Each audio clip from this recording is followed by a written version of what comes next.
Well, let's go back there and see if we can't lift some fingerprints.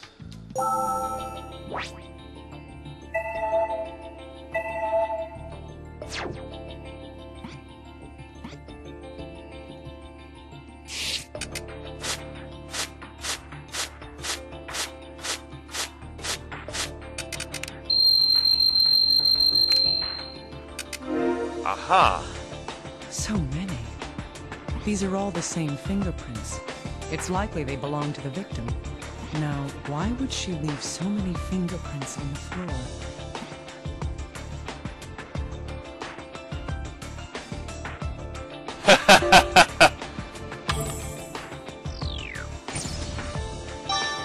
Yes, she was probably crawling on the floor to move around. The prints indicate she was heading towards...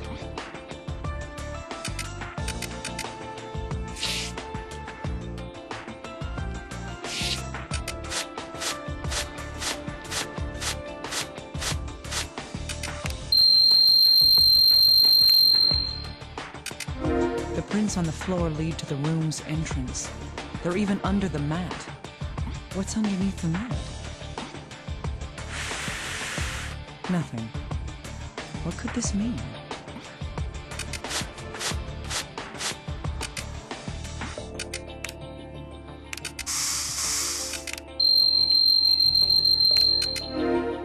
Just as I thought.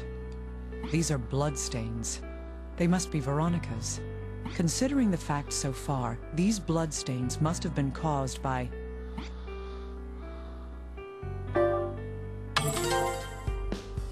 Yes, Veronica's clothing was covered in blood that she had vomited. The amount of blood here is more than would be a fatal loss in most people. But there's something odd about these bloodstains. Blood is a liquid. It should be evenly spread across the floor. If there was one reason for the bloodstains to be shaped like this, it would have to be...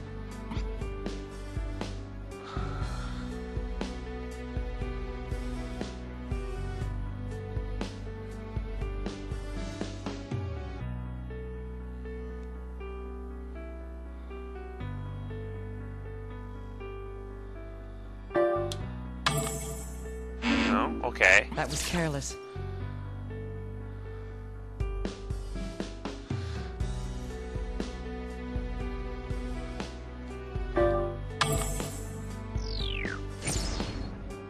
Right, that would make sense. Yes. This door was closed when Veronica was vomiting blood. That's why the blood spread unevenly.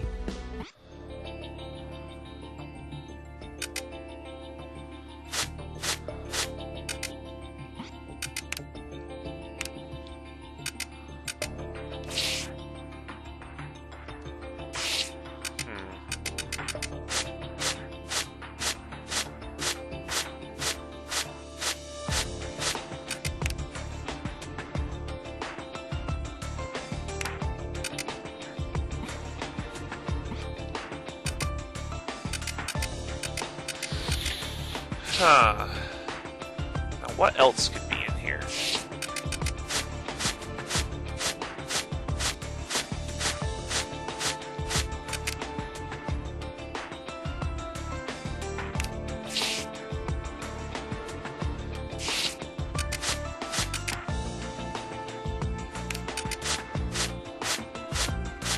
There's got to be one piece of evidence I'm missing.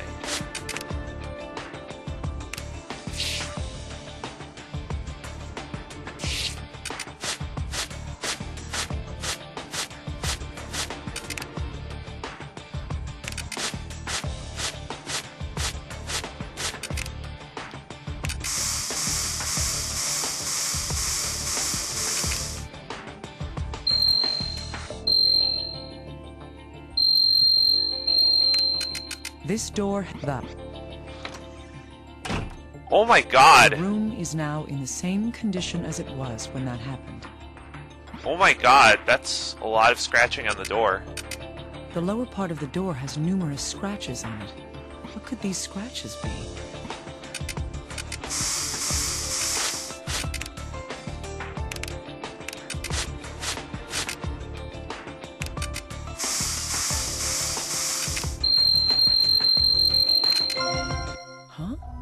bloodstains inside the scratch marks? From looking at the shape and location of these scratches, they are...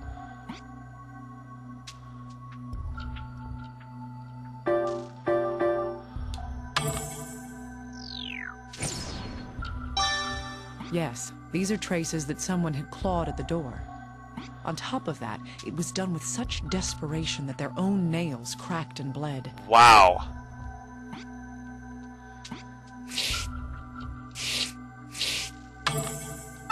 Oh my god. That's worse than just depression.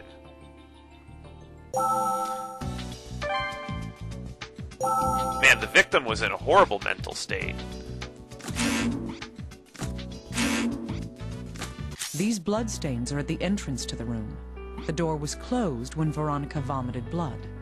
That, along with the scratches on the inside of the door, there's just one sad conclusion we can reach from all this.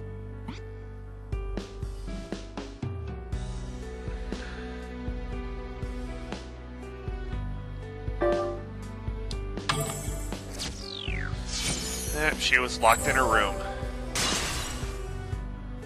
Wow. Yes. Veronica was prevented from leaving here. Writhing in pain and unable to open the door, she lost a lethal amount of blood and died right here. She wasn't kidnapped and killed. We can deduce the victim's condition within this room by putting these facts together. Veronica was crawling on the floor. It's likely that this is because of the mysterious disease she was suffering from. It sapped her strength to the point that she was unable to even stand. Wow. She had an attack of her disease inside this room.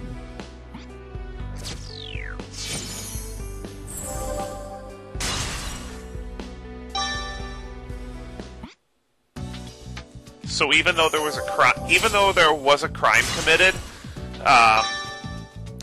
the victim was already in a terminal state. Wow, that sucks.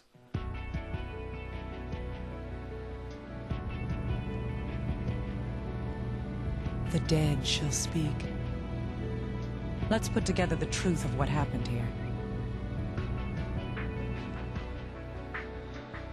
A woman's skeleton was found 50 kilometers downriver of the city. The victim's name is Veronica Cage. She was 23 years old. She was suffering from some sort of illness. It caused her severe pain along with mental instability. When she couldn't go on, she snapped and turned violent. This card shows the truth of that emotional state.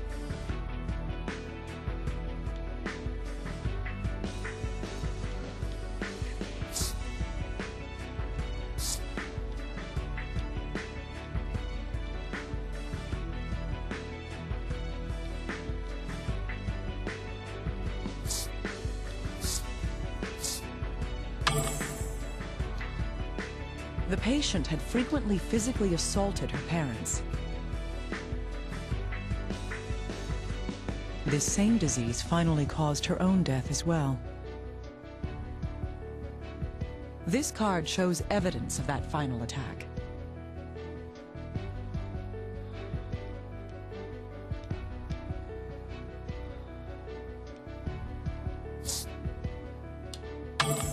Yes. There were traces of blood at her room's entrance. During the attack, she writhed in agony about the room. The shattered mirror is evidence of that violent behavior. Eventually, her strength gave out and she collapsed.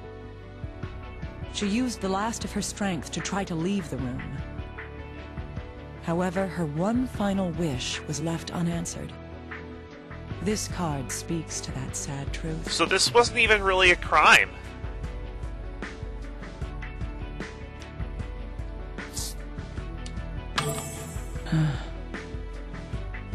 In her fading consciousness, she tore at the door. But she died there, and the culprits carried her body out. The proof of this is on this card.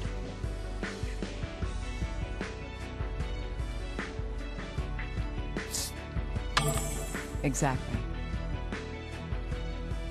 The earring caught on something while she was being carried. She was already dead when the earring was torn from her ear. Most likely, her death surprised the ones responsible. They then cleaned the room to hide any signs she was there. But whoever cleaned the room had poor eyesight, and thus did not see the earring among the mirror shards. The body had to be hidden as well. Their plan was to throw the body off a bridge 8 kilometers away. But they were scared off by a pair of oncoming headlights. This culprit, with a bad back, gave up and fled the scene. Those headlights belonged to the blue truck. The driver could not avoid the body and ran over her. The driver believed he had killed her and dumped the body. Ironically, what he did only completed the culprit's plan. This card has proof that she was already dead when run over.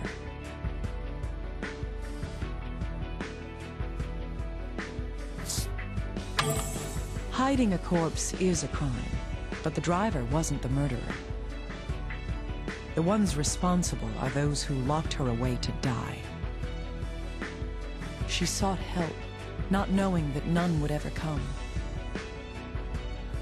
Her last words are the proof of that desperation.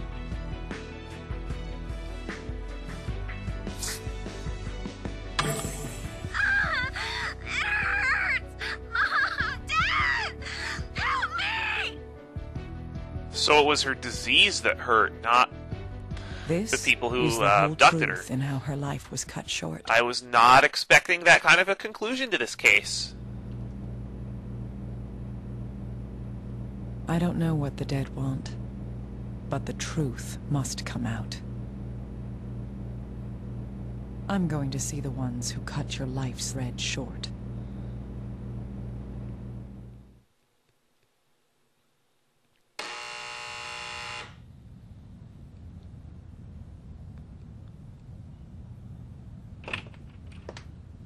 The medical examiner. What brings you here? Your daughter died in suffering.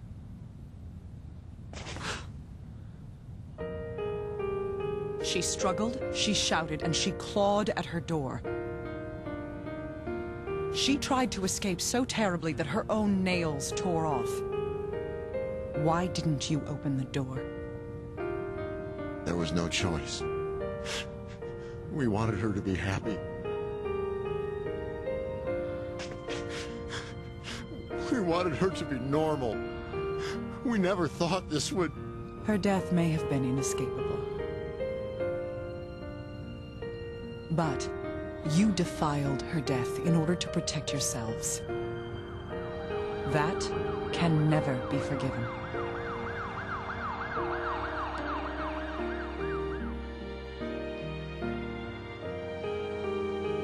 Wow. This is a really moving case. When death came to you, did you suffer? Soon I will know for myself. I actually got a little teary-eyed in places. Miss Kimishima, your test results have come back. I see. Let me ask you up front. How long do I have until my flame goes out?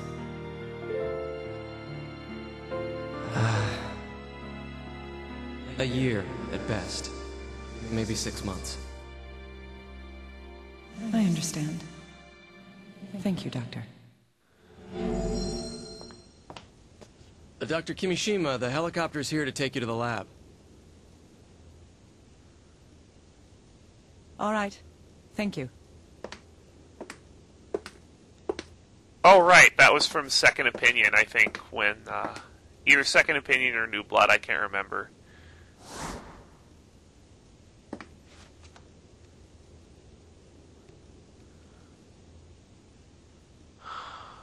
Rosalia? Rosalia. What is this? Someone's name? Dr. Kimishima, are you alright up there? Yes, I'm fine. I'll be right down. That's creepy.